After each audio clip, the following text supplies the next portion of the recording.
मई पे जो इसने किया ना, यकीन माने कि पूरा मुसलमान पाकिस्तान जो है।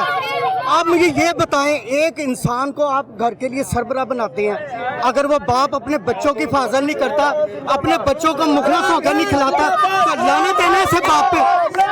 खुद शराबे पिए, जुए खेले और बच्चे घर में भूखे मारे, तो इसने तो पूरी कौम के जो सरबराह है, जो हमारी बॉर्डरों पर लड़ रहे हैं, हमारे लिए सब कुछ कर रहे हैं, उनकी वजह से आज मुल्क कायम है, उन पे हमले किए इमरान खान ने।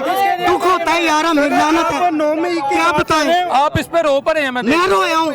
मेरे फौजियों पे हमला किया इन्होंने, काज़ी आज़म पे हमला किया है।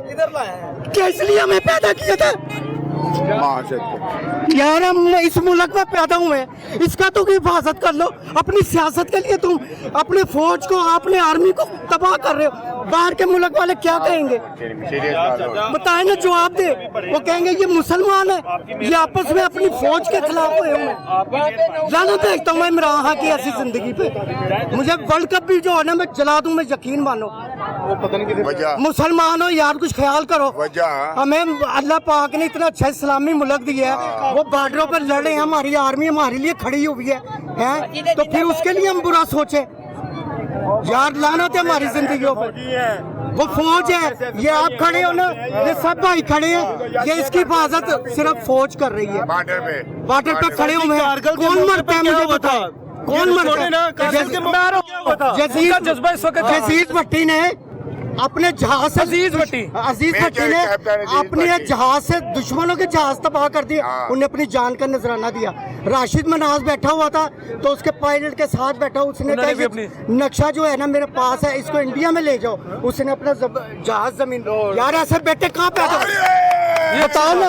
मैं तो कहता हूँ मेरी भी जान इस मुल्क के लिए हाजिर है। ये इस्लामी मुल्क है, इन मुसलमानों के लिए, सब भाइयों के लिए मेरी जान कुर्बान है। एक बात मैं आ रहा हूँ, एक बात ये यकीनी बना लें, आप किस मर्जी सियासी जमात को सपोर्ट करें। मोहम्मद अली जिन्ना रहमतुल्लाह अलैह ने कहा था कश्मीर पाकिस्तान की शहरग है, और मैं कहता हूँ कि बॉर्डरों पे खड़े फौजी और अफवाज पाकिस्तान वो पाकिस्तानियों की शहरग है। ये मेरा ईमान है। पाक फौज के खिलाफ जो भी है वो गद्दार वतन है, ये तो हम कहते हैं। जी सर, अब आप क्या कहेंगे? मैं ये कहूँगा, मियाँ साहब की वापसी हुई है कल, कैसे देख रहे हैं इस जलसे को? मियाँ साहब की तो वापसी हुई है, बाकी लाहौर की अवाम ने मुस्तैद किया, जो सिपाही की अवाम बहुत ज्यादा आई है।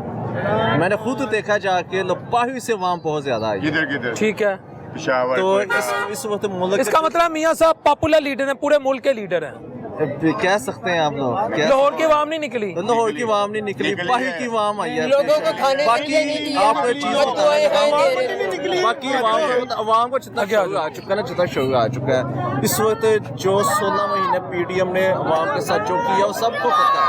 इस वक्त अवाम की नजरें ना किसी सियासतदान के ऊपर नहीं है, इस वक्त अवाम की नजरें सिर्फ एस्टेब्लिशमेंट के ऊपर है।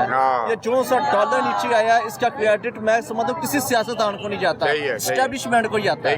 ये जो सा पेट्रोल नीचे आया, जो सा पेट्रोल नीचे आया, ये मैं समझता हूँ कि किसी गवर्नमेंट को नहीं जाता, एस्टेब्लिशमेंट को जाता है। वैसे तो मेरे वाले साहब खुद कहते हैं हमें जमहूरियत चाहिए नहीं, क्योंकि हमारे लिए यानी पेट्रोल नीचे है, डॉलर नीचे है, जो महंगाई में कमी आ रही है एस्टेब्लिशमेंट की चाबी है। मैं नहीं समझता कि नवाज शरीफ ने किया, मैं नहीं समझा शहबाज शरीफ ने किया, मैं नहीं समझा इमरान खान ने किया। बाहर न्यूट्रल है जो है वो कहनी चाहिए। इसके अलावा अवाम को इन सियासतदानों से बिल्कुल भरोसा उठ चुका है। अवाम अब इन सियासतदानों से इतनी तंग आ चुकी है कि मैं आपको बता नहीं सकता। वहाँ फुल तंग आ चुके हैं सियासतदानों से। मेरे वाले खुद कहते हैं हमें तो जमहूरियत ही नहीं चाहिए, हमें तो ये डिक्टेटर का दौर हम मेरे वाले साहब कहते हैं। अयूब खान के दौर सबसे अच्छा, बेला डैम इसने बनाया, मंगला डैम इसने बनाया, सियासतदानों ने कुछ नहीं बनाया। फिर उसके बाद जियाउल हक था, 11 साल उसने गवर्नमेंट किया, 11 साल में हमारी वहाँ बहुत अच्छी हुई है। और सबसे ज्यादा क्रेडिट जनरल परवेज मुशर्रफ को जाता है, जिसने इस मुल्क में सबसे ज्यादा इन्वेस्टमेंट लेकर आया। सियासतदानों ने कुछ भी नहीं किया, परवेज मुशर्रफ ने बलोचिस्तानों को हुकूक दिए हैं, वहाँ हॉस्पिटल, सड़कें बनाई हैं, कॉलेज, यूनिवर्सिटियाँ बनाई हैं। जितना हम पाकिस्तान को चलाने वाला बलोचिस्तान सूबा है ना, तीनों सूबे नहीं है। जो कुछ अल्लाह ताला ने मादनियात और चीज़ें बलोचिस्तान से पैदा की हैं पूरे मुल्क में नहीं है। और आज दिन तक हमारे किसी सियासतदान ने, चाहे सरदारी या नवाज शरीफ है, उन्होंने हमेशा बलोचिस्तान को ऐसे देखा जैसे सुतेलों को देखा जाता है। बलोचिस्तान है जैसे हमारा हिस्सा ही नहीं है।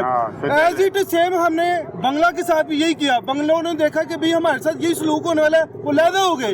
और अब जो यानी कि सियासत चल रही है बलूचिस्तान को तोड़ने की चल रही है। बलूचिस्तान जब टूटा पाकिस्तान खत्म। बलूचिस्तान पाकिस्तान की रीढ़ की हड्डी है। मुशर्रफ ने उसे मजबूत किया है। मुशर्रफ ने कहा नहीं यार तू सुतेला नहीं है, तू भी हमारा हिस्सा है, ठीक है। बाकी रही बात फौज की, 1999 में मैं जहाज की ट्रेनिंग पे था, ठीक है। कश्मीर में क्या हुआ, क्लिंटन ने नवाज शरीफ को बुलाया कि भाई कारगिल से फौज वापस मंगवा लो। हम कश्मीर जीत चुके थे, कश्मीर को हमने आजाद करवा लिया था 1999 कारगिल पे, ठीक है। नवाज शरीफ ने कहा कि नहीं जी फौज वापस आ जाए, और हमने नवाज शरीफ ने फौज को कोई तहफ़्फ़ुज़ नहीं दिया। और कारगिल से जब पहाड़ी से नीचे फौजी उतरे, क्या हुआ पूरी दुनिया को पता है, फौज सारी फौज मर गई, सारी फौज शहीद हुई। आप इतने आप दीदा क्यों हो गए 9 मई के वाक़े पर? नहीं जी मुझे दुख हुआ, मैं भी पाकिस्तान में रहता हूँ। इसने ज्यादती की है। ये उसके जो अपने साथी थे इमरान खान के, उन्होंने खुद बयान दिए हैं कि ये प्लानिंग जो इमरान खान ने बनाई हुई थी कि अगर मैं नाकाम होऊंगा, पकड़ा जाऊंगा, तो आपने ऐसे करना है। एक आम इंसान ऐसा कर सकता है? उसको घरों का पता है कि कायदे-ए-आज़म पे हमला करना है या फौज पे हमला करना है। फौज के जो मुल्क को जो लड़े हैं मुल्क के लिए शहीद थे, उनकी तस्वीरें जलानी है। किसी को ये चीजें खबर हो सकती हैं? ये सब प्लानिंग से किया गया। इमरान खान अपनी नाकामी की वजह से उसने ये काम आपकी किया। राय है कि व्यूअर्स, इधर अवामी जज्बात आपने सुन लिए, पाक फौज के साथ सबको, हर पाक फौज के साथ सब खड़े हैं, लेकिन ग्वाल मंडी के अंदर नवाज शरीफ के लिए जो कुछ अवाम ने कहा, ये सब ग्वाल मंडी में, मैं ग्वाल मंडी में मौजूद हूँ, फूड स्ट्रीट में मौजूद हूँ, मैं ग्वाल मंडी में मौजूद हूँ। ये इधर की अवाम की राय है, वो आपने सुन लिया। मैं नहीं बताऊंगा अवामी राय क्या थी। कोई बच्चा नहीं है, कोई रोटी को चोची नहीं कहता, ये मैं आपको बता रहा हूँ। सबको पता है यहाँ की अवाम ने क्या राय दी है। या तो मैं हूं ना कि मैं किसी नुक्कड़ पे खड़ा होके कौन तो 4 बंदे कहो नहीं झूठ बोलता भैया जे, मैं ग्वाल मंडी में खड़ा होके कह रहा हूँ यहाँ जो कुछ कहा ग्वाल मंडी की अवाम ने कहा। ऐसे ही है जी, ऐसे ही है, ठीक है जी। ग्वाल मंडी की अवाम ने नवाज शरीफ की वापसी को कैसे देखा वो आपने देख लिया। बाकी इस दुआ के साथ कि अल्लाह अपने हबीब अलैहिस्सलाम के सदक़े हम सबके लिए सानिया पैदा करे, इस मुल्क को दिन दुगनी रात चुगनी तरक्की दे। जो लीडरशिप इस मुल्क से मुखलस है, अल्लाह उनको कामयाबियां दे, उनको कामयाबियां दे। और जो लीडरशिप इस मुल्क से मुखलस नहीं है, अल्लाह उसे हिदायत दे। अगर उसकी किस्मत में हिदायत नहीं है तो खुदा उसे वाइप आउट कर दे, ख़त्म कर दे। ये काम पाकिस्तानी दुआ मांगता है। बाकी पाक फौज है तो हम सब हैं, क्योंकि पाक फौज में बार बार कह रहा हूँ, ये हमारी ना सिर्फ नजरियाती सरहदों की मुहाफ़ज़ है, बल्कि हमारी टेरिटोरियल इंटेग्रिटी की भी मुहाफ़ज़ है। याद रखिएगा 57-58 इस्लामी ममालिक, ये भी आपकी सी पाक फौज पर, ये मैं अपने थीसिस का, मेरे PhD का थीसिस है, China US strategic competition between Pakistan and India, implication for south Asia, जो प्रूव्ड है, उसमें मैंने साबित किया कि 57 इस्लामी ममालिक भी इनडायरेक्टली और डायरेक्टली पाकिस्तानी फौज की वजह से अपना सर्वाइवल कायम किए हुए हैं। क्योंकि यहूदो नसारा कभी आपके साथ मुखलस नहीं हो सकते। ये मैं नहीं कहता, ये अल्लाह रब्बुल इज़्ज़त ने बीबी आमना अलैहिस्सलाम के लाल पर जो किताब उतरी थी उस पर फैसला कर दिया गया था, जिसे कुरान मजीद फुरकान हमीद कहते हैं, जो हक व बातिल के दरमियान तमीज़ करती है। बस अस्सलाम वालेकुम रहमतुल्लाहि व बरकातुहू।